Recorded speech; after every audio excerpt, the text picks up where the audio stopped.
حکومتی حج پیکج کے تحت حج کی سعادت حاصل کرنے والے حجاج کرام کی واپسی کا سلسلہ شروع ہو چکا ہے۔ اس سلسلے میں پی آئی اے کی پہلی پرواز ابھی لاہور ایئرپورٹ پر لینڈ بھی نہ کی تھی کہ ایئرپورٹ حاجیوں کا استقبال کرنے آئے ان کے عزیز و اقارب سے بھر گیا۔ تفصیلات کے مطابق حجاج کرام کو پی آئی اے کی 55 خصوصی پروازوں کے ذریعے وطن واپس پہنچایا جائے گا۔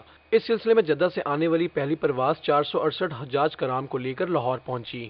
حج کی سعادت حاصل کرنے والے حاجیوں نے سٹی 42 کی ٹیم سے بات چیت کرتے ہوئے بتایا کہ ان کا وطن واپسی کا سفر تو آرام دہ گزرا، لیکن سعودی عرب میں حکومت پاکستان کی جانب سے کیے گئے انتظامات اس معیار کے نہیں تھے جس کا ان سے ذکر ہوا تھا۔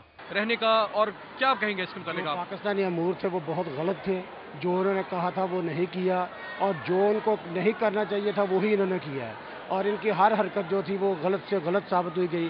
کھانے پینے کا کوئی انتظام اچھا نہیں پایا گیا، مینا اور مزدلفہ عرفات میں بھی بہت بھگدڑ مچی ہوئی تھی، اور کوئی حالات ان کے کنٹرول میں نہیں تھے، آپے سے باہر تھے۔ اچھا سر، یہ بتائیے گا کہ مینا کے مقام سے سنا تھا کہ جو عملہ شکایات سنتا ہے وہ وہاں سے غائب ہو چکا تھا، شکایتوں کے پلندے سن کر، تو کیا کہیں گے اس کے متعلق؟ آپ کا کوئی سامنا ہوا؟ اس میں کوئی شک والی بات نہیں کہ ہمارا کسی سے فیس نہیں ہوا، اور نہ ہی ہم نے کسی کو دیکھا ہے کہ وہ کہاں ہے یا کہاں نہیں، کوئی دیکھنے کا موقع ہی نہیں ملا۔ جو گورنمنٹ نے آدمی بھجوائے ہیں نا، ان کا کوئی پرسان حال نہیں ہوتا۔ وہاں جو خواتین تھی ان کو ان کی چوری کی گئی اور لوٹا گیا حرم کی دیواروں کے اندر بیٹھ کے۔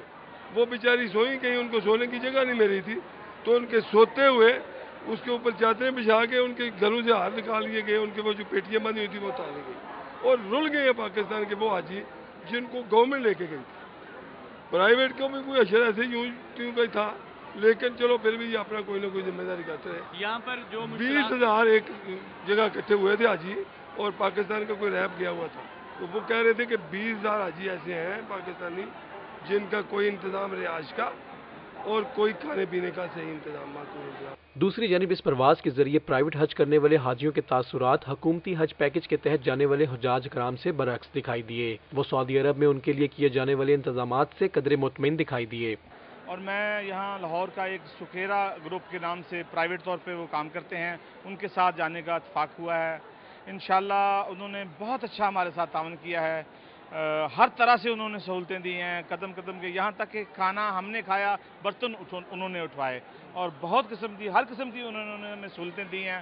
بھرپور طریقے سے ہمیں اللہ اور اس کے رسول کے گھر کی حاضری کا موقع ملا ہے، اور بھرپور طریقے سے ہم نے وہاں عبادت کی ہے۔ پرائیویٹ سیکٹر کے ساتھ گئے تھے، اور پرائیویٹ سیکٹر جس حد تک ہم جانتے ہیں مطلب انتظامات کافی بہتر تھے، مناسب تھے۔ حج کی سعادت حاصل کرنا ہر مسلمان کے لیے قابل فخر بات ہے، لیکن ضرورت اس امر کی ہے کہ حکومت حاجیوں کے لیے کیے جانے والے انتظامی امور کو بہتر بنائے تاکہ حجاج کرام کو اس اہم فریضے کو ادا کرنے میں کسی قسم کی دشواری کا سامنا نہ کرنا پڑے۔ کیمرہ مین سجاد احمد کے ساتھ Asim but, city 42، Allama Iqbal airport.